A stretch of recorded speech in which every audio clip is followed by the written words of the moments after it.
Oi gente, tudo bem com vocês? Bem-vindos a mais um vídeo aqui no canal. E no vídeo de hoje eu vou te dar alguns passos importantes que você precisa seguir ao se preparar para uma prova de proficiência, como TOEFL, IELTS e outras provas. Bora lá!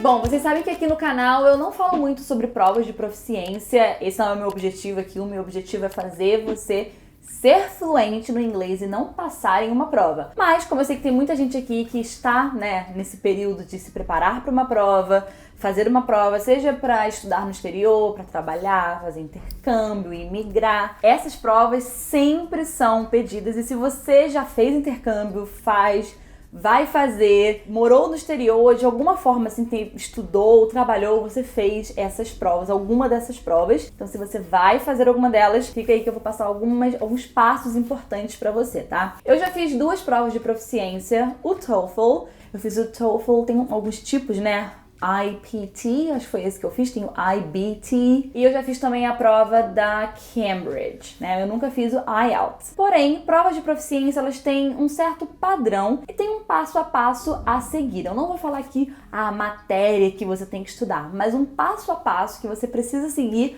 para se preparar para essas provas de proficiência, porque, de certa maneira, elas são muito parecidas. Uma coisa que me perguntam muito é, Cíntia, o seu curso, porque eu tenho um curso online de inglês, Cíntia, o seu curso Caminho da Fluência prepara para uma prova de proficiência? Eu falo, não, esse não é o objetivo do Caminho da Fluência, fazer você se tornar fluente. Porém, se você nem conhece uma língua, não consegue falar aquela língua, não sabe ler, não sabe escrever, não sabe nada, não tem nem como você passar na prova. Então, obviamente, não é só ser fluente numa língua que já garante que você vai passar numa prova de proficiência. Não, tá? Inclusive, tem provas tão difíceis que são difíceis para nativos da língua inglesa. Sim, algumas provas da Cambridge. É como fazer o Enem. Só porque você fala português, isso quer dizer que você vai ser aprovado no Enem? Você vai ter uma pontuação mínima para poder passar para uma universidade? Não. Mas você é nativo na língua portuguesa, então por que você não conseguiu uma boa nota no Enem? Porque não é só ser fluente, não é só ser nativo naquela língua, você precisa aprender a fazer a prova. Agora, se você nem fala português, esquece fazer Enem. Não tem como fazer Enem pra você se você não sabe nada de português. Entende? Entende a relação que eu tô fazendo aqui? Mas não é só porque você é fluente numa língua que você vai se dar bem na prova. Você tem que saber fazer a prova, tá?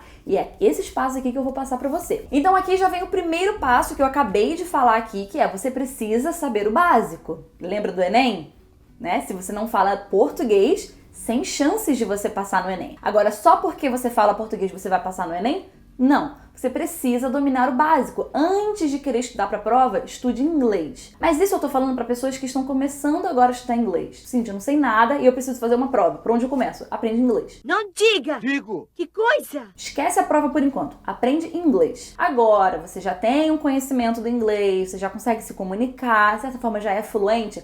Aí o seu foco total é em aprender a fazer a prova, tá? Aí você tem que ter um estudo voltado para a prova. Eu vou dar aqui algumas dicas de como fazer isso. Primeiríssima coisa, fazer provas anteriores. Isso é uma regra para quem já fez vestibular. Isso é uma regra para quem já fez concurso. Quando você estuda para passar em uma prova específica, você precisa se familiarizar com aquela prova. Você precisa ser, melhor amigo daquela prova. Você precisa saber tudo o que acontece naquela prova. Você precisa olhar pra ela e falar, te conheço. I know you. Sabe? E não ser alguma coisa tipo, nossa, que estranha essa questão. Não, você tem que se familiarizar com a prova. Por quê? Porque a estrutura da prova não muda. A estrutura da prova é a mesma. Inclusive, você vai encontrar muitos padrões quando você faz provas anteriores. Então, se não fizer provas anteriores, tem muita chance de dar merda. Então, faça provas anteriores. Cíntia, como? Olha, o TOEFL, por exemplo, você consegue achar muitos samples, modelos, testes, amostras no Google. Então você bota assim, TOEFL Sample Test. É uma prova de amostra. Faz algumas questões. Dá pra fazer muita coisa só de graça, tá? E você já está investindo em uma prova que não é baratinha, tá? Está investindo dinheiro, está investindo tempo, então por que não investir em material também, Já tá ali, tá na chuva pra se molhar. Então investe em material. O TOEFL, eu não sei de todas as provas de proficiência, tá? Mas o TOEFL, o IELTS, Cambridge, provas da Cambridge, eles vendem materiais e eles vendem uns livros onde tem, 50 provas anteriores. Eu tô dando número aleatório, tá? Não sei se já tiveram 50 provas anteriores, 20 provas anteriores, ou aqui o guia completo. Sim, isso ajuda muito. Óbvio, use tudo que tem de gratuito, tem muito vídeo, muito material, mas assim, fazer as provas anteriores é básico, tá, gente? Isso tem que fazer. Primeiro, para você se acostumar com o padrão da prova. Segundo, para você se acostumar com o tempo da prova. Você precisa, assim, se cronometrar fazendo a prova. Por quê? Também não adianta de nada saber fazer a prova e sabe, sim, acertar quase tudo em 5 horas. Só que você tem 2 para fazer. Será que você consegue fazer a prova em 2 horas? Porque eu já vi muita gente na época de estudo para vestibular, Enem. Não, Enem de boa, eu já fiz essas questões milhões de vezes, eu acerto quase tudo. Legal, mas você sabe fazer isso em 4 horas? Ah, não, eu faço em 2 dias separados, assim. Eu faço durante uma semana a prova.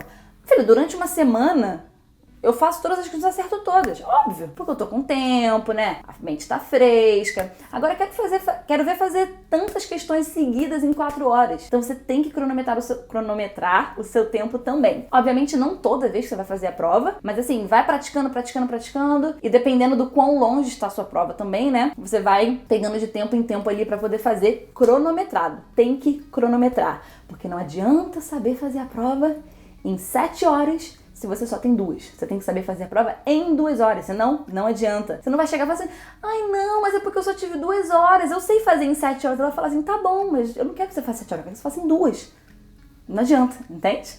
19 minutes and 48 seconds. Se aprofunde em temas que sempre caem nas provas. Muita gente pergunta qual tema eu estudo para a prova do TOEFL. Sei lá, você tem que fazer a prova, porque assim, eu não fiz todas as provas, eu não sei, tá? E quando eu fiz, tem muitos anos, o TOEFL eu fiz em 2013, e eu fiz uma prova da Cambridge, mas foi assim, em 2017, então assim, tem muito tempo, então não sei, você precisa fazer várias provas e você vai começar a encontrar um padrão. Então, por exemplo, toda vez que eu fazia a prova, tinha if clauses, por exemplo. De 15 provas que você faz, 10 tem if clauses. Qual a chance de cair if clauses? Grande chance, né? Então, dê uma aprofundada no assunto if clauses, porque não tem como você estudar com profundidade todos os assuntos do inglês, não tem como. Então você vê o que mais se repete e se você está com muita dúvida naquele assunto, aí sim você vai lá e se aprofunda naquele assunto, um determinado dia ali que você vai estudar, tá? Mas eu focaria em todo dia fazer prova e fazer prova. The LSATs are an exam. Girls, I'm going to Harvard. Quarto ponto, monte um plano estratégico de estudos, né? Não saia fazendo as coisas assim, né, de qualquer jeito. Se planeje. Eu, quando fiz a prova da Cambridge, eu me planejei. 1 ano antes eu comecei a estudar. Porque é muito bonito quando a pessoa quer fazer uma prova e ela... em 1 mês. Não, para. Gente, até mesmo eu sou fluente no inglês. Mas se eu for precisar fazer uma prova de proficiência, eu preciso estudar a prova, porque eu não tenho mais prática de prova, talvez não vou conseguir fazer naquele tempo, eu não conheço a estrutura da prova, então até eu descobrir o que a pessoa quer que eu faça exatamente, que tem um jeito exatamente que você tem que fazer na prova. Fez um pouco diferente, tá errado. Mesmo que você respondeu certo, então, tem essas loucuras. Então eu também tenho que me preparar para uma prova. Então assim, se prepare, dê tempo ao tempo, tá? Então não adianta me querer montar um plano louco, mas se você tem que fazer a prova mês que vem, sentir eu tenho o quê? A minha oportunidade da vida, meu Deus, não tinha como eu me preparar antes. Foque em 1 mês fazer prova todo santo dia. Todo dia.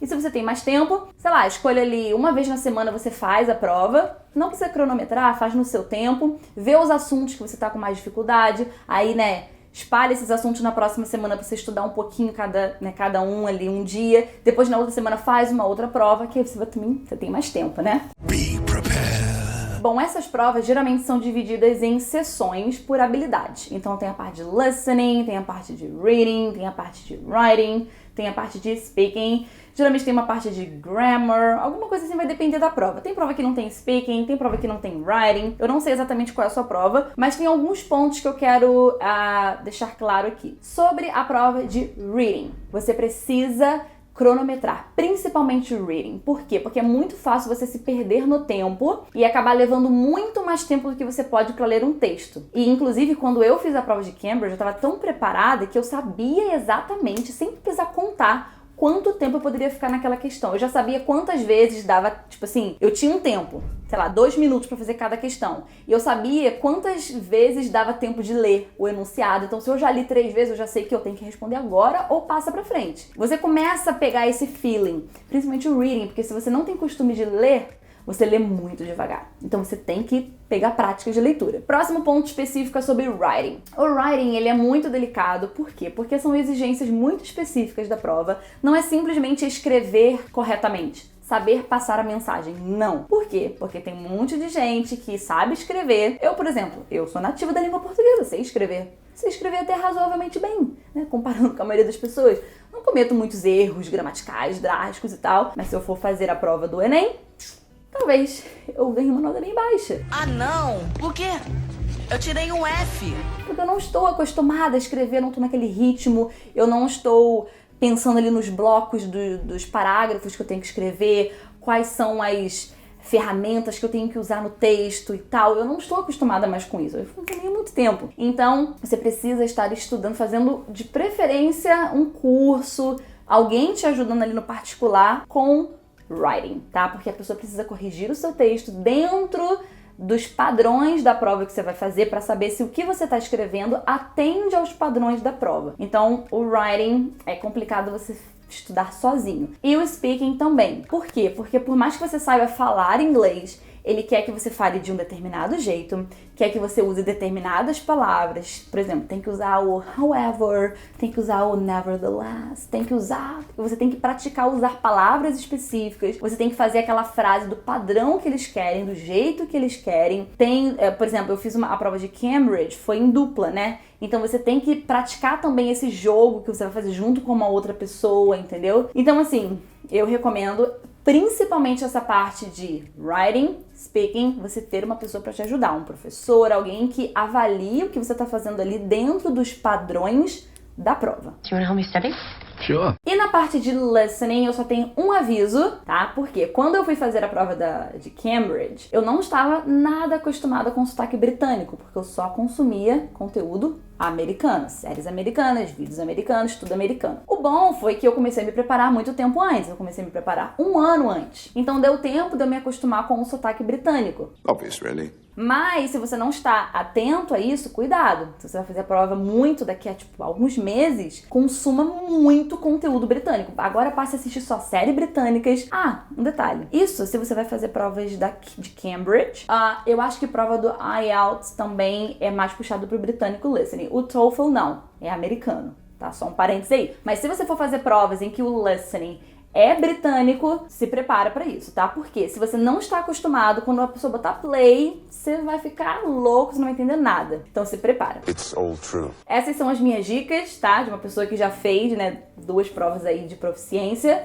E estude muito e pratique, assim, a minha dica number 1, faça provas anteriores. Muitas e muitas. E me conta aqui nos comentários se você já fez alguma prova de proficiência, qual foi, ou se você vai fazer, quando você vai fazer e como você está se preparando, tá bom? Então é isso, um beijo, até o próximo vídeo, tchau!